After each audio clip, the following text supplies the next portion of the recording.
So what that does, it helps to stretch out those muscles that are limiting the external rotation of the leg. So I invite you to try going into pigeon pose before doing this facilitated stretch. Do the facilitated stretching, and a couple key notes about the facilitated stretching.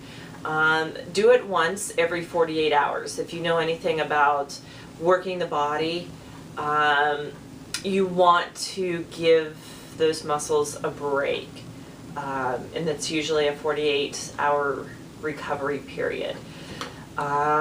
Secondly is, don't overdo it. Only go about 20%. More is not better. And let's see, there's a couple other, only do about 2, maximum 3 cycles of that facilitated stretching. So afterwards, I invite you to go into pigeon pose and just kind of give it a settle in.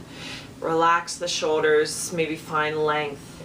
And again, hold here for a little bit. Kind of breathe into it.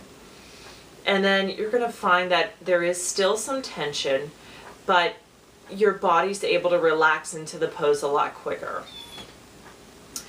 All right, another posture I wanted to invite you to try is coming into table. And I'm going to continue to work on my right leg. So I'm going to place my left foot forward between the hands, raise my body up, relax the shoulders, and kind of relax into the pose. I'm going to bend my right knee and find my right foot. Now this is, you'll find that it is pretty intense of a stretch on the right thigh. Now, know that you never have to hold on to the foot. You could always use a strap to help you get deeper into it. So to even go deeper into this pose, you can tuck the tailbone. That stretches out the quad. You can engage the right buttock. You can flex that left hip a little deeper. You can reach the left knee forward a little more. You can engage the spine muscles, the erector spinae muscles.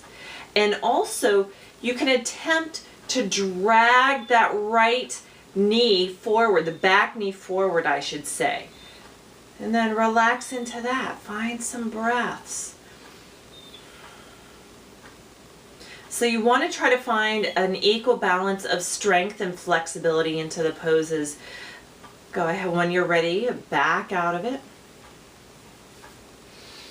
Take your time coming out of the pose, and maybe once again you try coming into pigeon. Again, on that right side, because you've been working with it, well, I'm going to say my right side, I've been working with it, and just kind of check in and notice how it feels.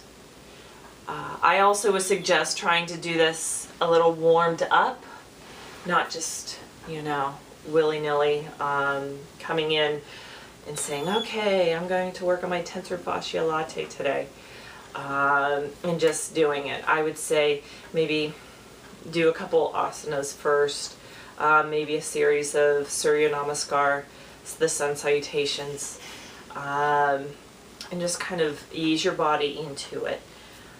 So to find strength in it, that's when you abduct the leg, when you lift it up. So any pose will do that. You could even do the one laying on your side, and here, and you just kind of lift the top leg up. That contracts the whole outside of the leg. So the Tensor Fascia latte, the gluteus medius is contracting, the quads are contracting, and you can lower it down. And when that starts to, when you start to find those muscles working, you're going to be able to connect to different postures that include half moon pose. and even any kind of standing balancing poses you're going to be able to connect to a lot easier. So work with this muscle throughout the week. If you have any questions, please don't hesitate to contact me. One more thing too, when you do a standing pose, again, remember the job is to internally rotate. So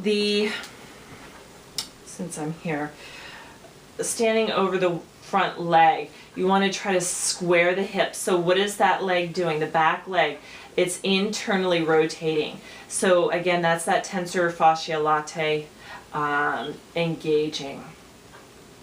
So, well, I hope this helps during the week, and I hope it helps with your practice. It really doesn't take into account anything that has to do with Thanksgiving, but I hope you have a wonderful Thanksgiving, and I'll see you online. Thank you. Namaste.